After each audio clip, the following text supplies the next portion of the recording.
বেশি অন্যের ব্যাপারে নাক গলাতে হয় না। বড় বড় ব্যক্তিরা ইগনোর করতে জানেন। লাইফে সবাইকে ইম্পর্টেন্স বেশি দেবেন তো আপনার ইম্পর্টেন্স থাকবে না। কাউকে এত মূল্য দেবেন না যে সে আপনাকে মূল্যহীন ভেবে নেবে। যেখানে মূর্খ মানুষ তার পরিচয় দেওয়া শুরু করে তখন বুদ্ধিমান চুপ হয়ে যায়। প্রথমে নিজেকে এটা জিজ্ঞেস করো যে আমার কে আছে আমার। সেখানে যদি উত্তর পাও কেউ নয়, তাহলে আমি কেন কারোর হব। আর হ্যাঁ, 1 পা আমার জন্য বাড়াও, আমি 10 পা আগাবো। মুখ ফিরিয়ে নিলে 7 জনমের জন্য মুখ ফিরিয়ে নেব। তো হ্যালো বন্ধুরা, আমি তপু আর তপুর ছোট্ট পৃথিবীতে তোমাদের সবাইকে স্বাগত জানাচ্ছি। কেমন আছো তোমরা সবাই? আশা করছি সবাই ভালো আছো আর আমার মতো জাস্ট বিন্দাস আছো। তো বন্ধুরা, সবার জন্য এই কথাটা প্রযোজ্য নয়, কিন্তু কিছু মানুষ আছে যাদের ব্যাপারে এমনটা বলা যায়, তাই না? মুখ ফিরিয়ে নেওয়ার ব্যাপারটা আর কি। কিন্তু সবাই মনের মধ্যে জিজ্ঞেস করলে যে তোমার কেউ আছে কি না, কেউ কিন্তু আছেই। যেমন আমার স্বামী, সন্তান, বাবা, মা, তাই না?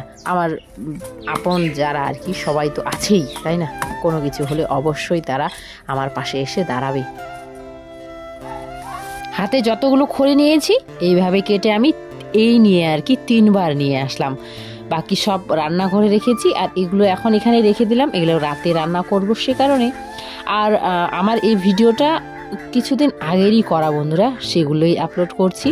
আর এখন ব্যস্ত আছে, একটু ভিডিও করারও সময় পাচ্ছি না। কেন সেটাও অবশ্যই ব্লগগুলো আমার দেখতে থাকো, অবশ্যই বুঝতে পারবে আর কি। তো যাকগে, ওদেরকে খড়ি কাটটা হতে না হতে এই যে দেখো আবার চা করতে চলে এলাম।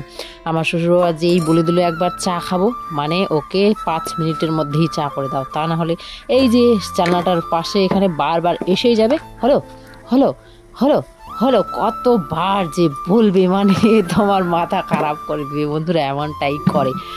তো ও যে বললো সাথে সাথে করে দিতেই হবে এমনটা। তো সব কাজ বাদ দিয়ে আগে ওই যে চলে এলাম চা করতে। তো চা করে দিলাম, এখন ওরা খাবে। এখন আমি বাকি কাজ গোছাবো। বাকি কাজ বলতে দেখো উঠোন ঝাড়ু করতে হবে, ওদিকে খড়িগুলো কেটে আসলাম, ওদিকে নোংরা হয়ে পড়ে যাচ্ছে, ওগুলো ঝাড়ু করতে হবে। তারপরে ওইদিকে চায়ের কাপড়গুলো গোছানো বাকি, কাপড়গুলো সব তুলে রেখেছি শুধু ঘরে। আর দেখো চা বানানোর তালে তালে এদিকে ভিডিও করতে আমি ভুলেই গেছি। এখন শুধু অল্প একটু বাকি আছে, তখন মনে পড়লো ও ক্যামেরা অন তো করিনি।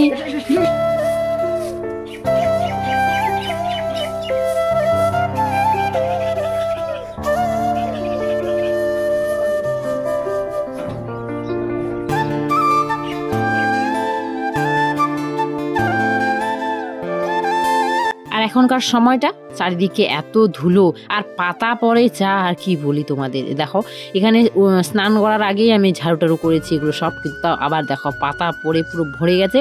আর এগুলো আমি জমিয়ে রেখে দিলাম এখানে, কালকে সকালবেলা আমার শ্বশুরবাবা ওখানে আগুন তেপে নেবে। আর সকালবেলায় যে দেখো আমাদের বেডশিটটা চেঞ্জ করেছিলাম, ধুয়ে দিয়েছিলাম, সব শুকিয়ে গেছে। যেহেতু ইদানিং রোদ্দুর দিচ্ছে খুব ভালো আর কি, সে কারণে।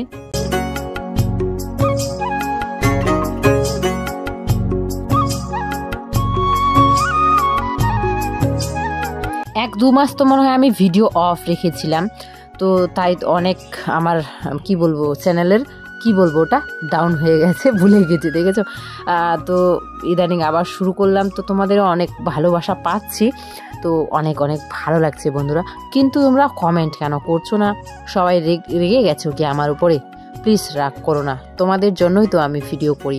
অনেক ভালোবাসতে, ভিডিও যখন অফ করেছিলাম অনেকেই কমেন্ট করেছিলে দিদি কম ভিডিও দাও, অনেকেই কমেন্ট করেছিলে। এখন দেওয়া শুরু করেছি তো কই কথায় গেলে তোমরা সবাই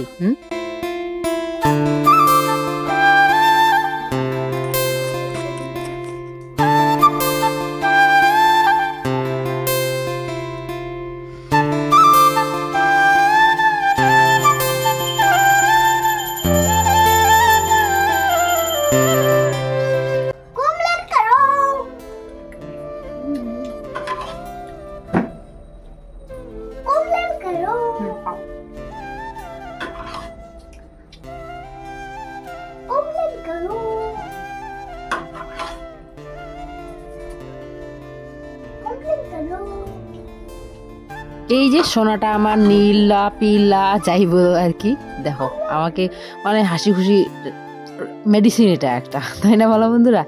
তো সান দেখো অনেক মাছ নিয়ে এলো বাজার করে, তো মাছগুলো বাচ্ছে আর আমি এদিকে বিভূষণাকে হোমওয়ার্ক করাচ্ছি। আর একে হোমওয়ার্ক করার মানে নিজে পাগল হয়ে যাওয়া বন্ধুরা, জানোই তো, দেখো কত দুরন্ত, কোনো কিছু কথা শোনে না ও, তো বই পড়াতেও হয় তেমনই ভাবে বন্ধুরা, নিজে পাগল হয়ে যাও। এখানে সোজা করে লাইন মান পাইছ না কেন, এই যে এটা সোজা করে এখানে যাবি, এটা লিখবি, বিশটা যেটা লিখে দিচ্ছে ওর নিচে লাইন করে, যে বিশটা এখানে লিখে দিচ্ছে সোজা করে লাইন করে এই যে এখানে। আজকে হাটবার অনেক বাজার করে নিয়ে এসেছে শান, সেগুলোই গুছিয়ে রাখি আগে, তারপরে যাব রান্না করতে। আর শীতের খাবার কি বন্ধুরা, এই যে বাঁধাকপি, ফুলকপি, বেগুন, এগুলো খেয়ে খেয়ে খেয়ে মনটা আমার ভরে গেছে, তেতো হয়ে গেছে, আর ভাল লাগে না খেতে।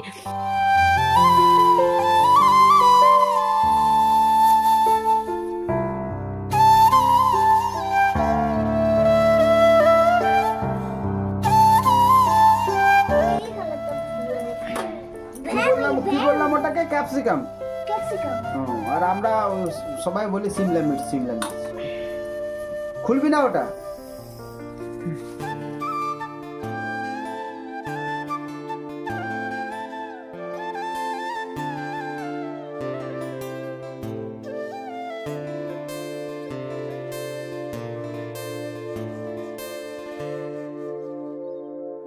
ইন্ডিয়ান আর্মি, ইন্ডিয়ান আর্মি, ওরে আর ওইটা আসলো রে, গান নিয়ে হাতে অনেক বড় বন্দুকটা নিছে রে। পাকিস্তানকে ধরতে যাচ্ছ? পাকিস্তানিকে?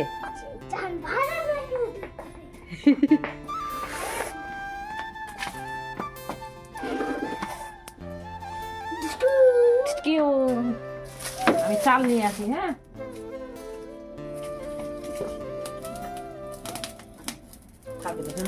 চাল নিয়ে আসি। কালো করবি না, তুই তো ধরবি, কালো করছিস কেন তো? ঠান্ডার দিনে কি বলতো, এই মহুকা মাছগুলো এত মানে পেটে চর্বি থাকে যে মানে আঠালো আঠালো ভাব হয়ে থাকে, নোংরাগুলো ভালো মতো উঠতে চায় না, সে কারণে দেখো ভাতের হাঁড়ি থেকে গরম জল এনে দিলাম, একদম পরিষ্কার হয়ে যায় মাছগুলো। 1 2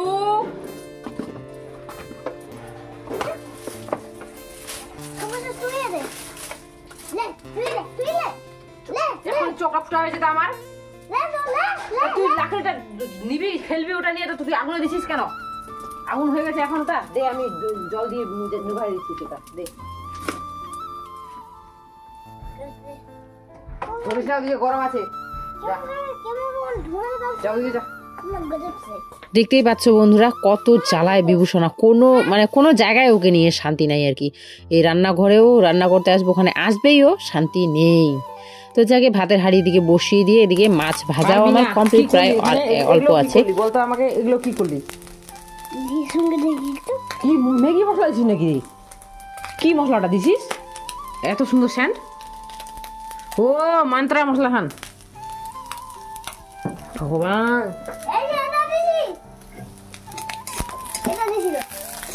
কাসুন্দিটাও দিছিস? তার জন্য এত টেস্ট আর এত একদম স্বাদিষ্ট, ভাবরি ঝাল, লঙ্কা মশলা, সেই টেস্টি। শীতের রাতে বেশিরভাগ আমাদের সেদ্ধ ভাতই হয়, তা না হলে দুপুরের মাছের তরকারি থাকে, এমনটাই হয়। আজকেও ছিল আমার ফেভারিট আলু সেদ্ধ, ধনেপাতার বাটা আর হচ্ছে ছোট মাছ ভাজা।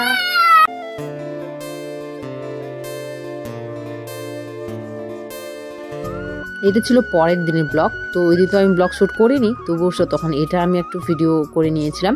এটা হচ্ছে আমার ভাস্তির ছিল গতকালকে বার্থডে, আমরা তো যেতে পারিনি, তো দিয়ে পাঠিয়েছে। যে দেখো কেক আর হচ্ছে এখানে রসগোল্লা, 5টা রসগোল্লা আছে এই যে, আর হচ্ছে বাটিতে আমি ভাবছিলাম চিকেন আছে, চিকেন তো খুলে দেখাচ্ছি, এই যে চিকেন ছিল।